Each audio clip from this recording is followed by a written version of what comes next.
things the right way. We're going to do the things that win. We're going to come to work, and we're going to make the best decisions we can for this football team. And that's exactly what I'm trying to do with every decision I make, is the best decisions for our football team to get our program back to where it's playing for bowl games, playing in bowl games, playing for championships. And I can tell you this, we're doing the things that win, and we're going to keep doing the things that win, and we're going to keep bringing our players along. We're going to keep asking them and making them and demanding that they work and do those things as well. And again, that's probably more long-winded than I meant to be. Got a locker room full of guys that are hurt, and to be quite honest with you, it's no fun right now to do this. And that's a shame, because it's supposed to be a kids' game that we all love. So we're going to do everything we can to have better press conferences and better results from the games. With that, I'll open up for any questions. Coach, you talked about getting emotionally hijacked. What went into the, falling behind so big so early? I really think that we started the game with a big play. They started the game with a big play. And from that point on, it was like all the wind came out of our sails. And it's so ridiculous that any one play, even if it goes 99 yards for a touchdown, if it's opening kickoff, we should be able to go to the next play. And right now, that's the biggest thing as a coaching staff, as coordinators, as a strength and conditioning coach in Hans Straub, that we're trying to do. We're trying to really reset the space between their ears and make them realize that each play is a separate lifetime. You got to be able to go to the next. And we're not doing that. And honestly, I watched things happen with our football team in that first half that I never thought would happen. I never thought that the receivers that had not been productive all year could do that to our DBs. I never thought that their patchwork offensive line could move our defensive line. And I never thought that on offense we would struggle the way we did. I mean, we couldn't do anything to swing the momentum. We weren't running the ball effectively, and we weren't protecting the passer. It wasn't sacks. It was just him getting hit as he threw it and things that it messed up his timing and his ability to throw on some of those early down third downs. And they're big deals, and especially when they're all just spiraling. And so, again, I guess if you're looking for any bright spots, you say it's great that the coaching staff was able to rally them and our leaders were able to rally them, get the field goal before the half, and come out and fight.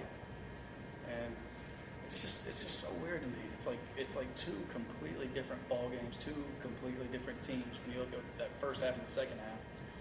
And the hardest part for our team right now, which one reason they're hurting so bad, is when you get it to one possession like that, and we're going to see 20 plays. I always used to think it was 5 plays that made a difference in a one-possession game. I think there's going to be 20 plays in that ball game. And there's going to be calls that I could have made or any of our coordinators could have made that could have changed it. And we did. And we ended up on the losing end.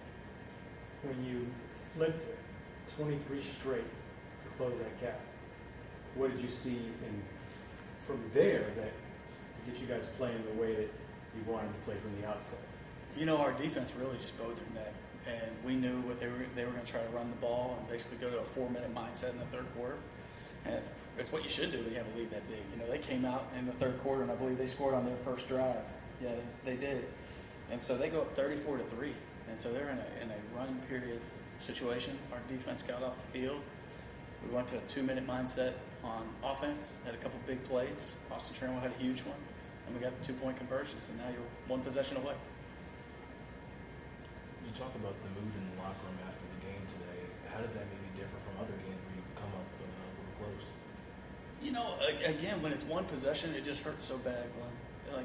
Everybody, I think, looks inside and thinks about, literally one play could have made the difference in a game like that. And it just hurts. I will think about every single call I was a part of tonight, every decision I made. I will see it back in my head 100 times. It's just hard because you want to do everything you can for this team and to get these guys to feel victory and to make them realize that the hardest problem I have right now is all the things I've asked of them that were different from the way things were done around here before. The volume of work, the amount of time commitment, and right now we're not getting a different result. And so I just need them to stay process-oriented and to realize that what we're doing will win, even though it's not today. And that's a hard ask. So you ask about the mood in the locker room, it was somber. And I don't know how different it was than other weeks, but again, the way we fought back and to come up short freaking hurts. Has this been more of a challenge than you anticipated?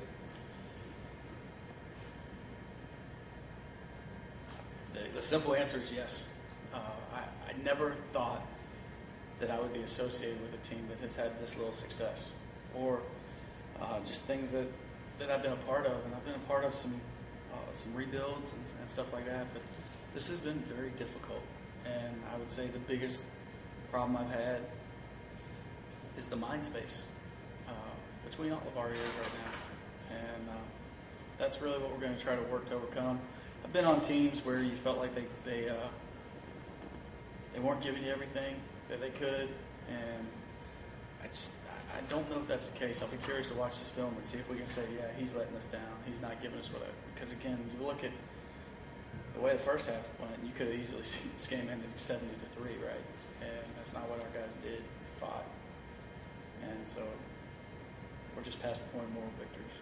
Love that they fight. We got to win games. It's like talking to Coach Bloomgren before the game, when you guys hug, but is that part of the conversation of he's probably in the same boat trying to get his guys to feel that victory? And Absolutely. You know, I got a lot of respect for him as a football coach. I think he's a hard-nosed guy that is trying to build a program really the similar way we are. Wants to play great defense and possess the ball and impose your will. And I just think back to our conversation, and we were both just saying, you know, this has been hard. This has been a hard year for both of us.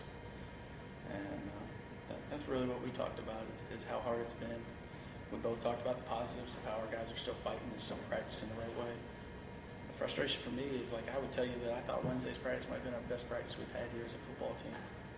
And I knew we were very similar to UTEP coming in. There's no way I could have seen a script for the first 2 quarters to go the way they did. Coach, Jack Fox took off, ran for first down on a punt. Was that a called play, or did he just? It was. It was another design play by Coach Limbo. Maybe our best offensive production in the first half. You know, it was something he saw on film, something he showed me and really believed in, and we got the right look, and we turned him loose. Coach, without having a chance to have looked at film yet, is there, seeing the 2-minute, the kind of up-tempo, kind of how it affected the offense, is there a thought maybe that it worked out well because, like, you fit better into what the team was doing? Are you going to look at that and maybe, like, you know, get the offense, you know, more up-tempo to start out sooner? Or, you know, at this point, like, everything's on the table. Like, we're down to our 5th-string quarterback, you know, as we enter fall camp, and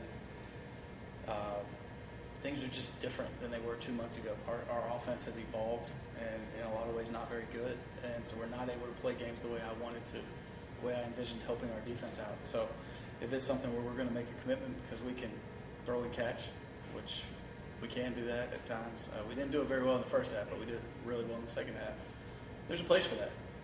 And, you know, if you think back to, I think it was UAB, we changed the tempo. We kind of went to that. It didn't work. I mean, we've tried different things throughout the year, but I do love the way that our young quarterback executed in that second half, and I think he was having a lot of fun out there throwing the ball around, and these receivers were making plays. You know, at this point, the season playing out as you said, you get so many opportunities. You have 3 games left. What is your focus for you and your coaching staff over the next 3 games, and what do you want to do with what you have left this year? You know, I think I've been really clear about process and everything process, and I wanted to see progress. And that's what I really need to see out of these last 3 games. I think it would be so easy. I think so many people would go to a complete youth movement, especially with the new redshirt rules and the ability to still play people and get them game experience. And obviously, it seems like we're playing 2 or 3 new freshmen every week, and that's really because they earn it. And so I wouldn't be able to sleep if I just threw these seniors out with the bathwater and said, oh, we're just going to do fall ball, like it's spring ball. I still think that's the wrong thing to do, because people only get one go around with this college football thing, and they've invested a lot. And so I think we're going to try to put the best players in the best position the same way we've been doing and see if we can get a win. But I just don't think we can make a complete shift right now. And I know some people would. I'm not going to do that. I'm going to respect this game, and I'm going to let it be a meritocracy. And when people earn the right to be on the field to give us our best chance to win, they absolutely will be on the field, regardless of age. And some of those new guys in the second half, Tyree and Colin in the secondary at corner. Can you talk about, what you saw from them in limited production or limited time game? Yeah, I didn't see balls caught on them. That's the thing I didn't see. I see, and Colin actually started the game. So 13 Colin Whitaker started the game for us. There was a couple screens thrown his way where he did a pretty good job setting the edge. There was a couple in the second half where he competed and fought and clawed and made sure the ball came out of the receiver's hands. So, again, he did some really good things without watching the tape. But, again, to the naked eye, I can't remember balls getting caught on those two dudes. And so, obviously, that would be part of what we do going forward as well. Having D'Angelo back could help us as well. And we'll see what his role ends up being. He had a couple plays on offense today, and we can see more of that in the future as well. One thing, just for clarification, you said earlier, it's no fun to do this, or you meant the press conference, not coaching football, playing. No, I mean everything to do with it. The fun is in the winning. And I mean, like, going and talking to your team in the locker room. I mean, coming up here on Monday in front of the team and trying to act like a ray of sunshine to get them to practice the way they need to. It's not what I'm used to. It's not fun. Life is not fun for me right now because this is such a big part of my life. It's not fun for our coaches. It's not fun for our players. It's just not fun. Fun is in the winning. But I wish I had a magic pill. I don't. We're going to keep working.